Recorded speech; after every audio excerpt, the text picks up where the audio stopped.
Good morning guys, in front of me is Lumia 630 and let me show you how to check for updates on this device. So at first open the settings, then scroll a bit lower,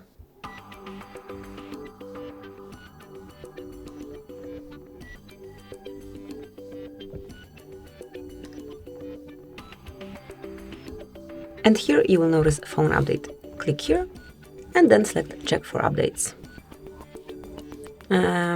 As you can see, you need to have the network connection, but if you have it, you will be able to see if you have the current version or if you can update it. And if you do, you will have to just click on update icon, which will appear over here.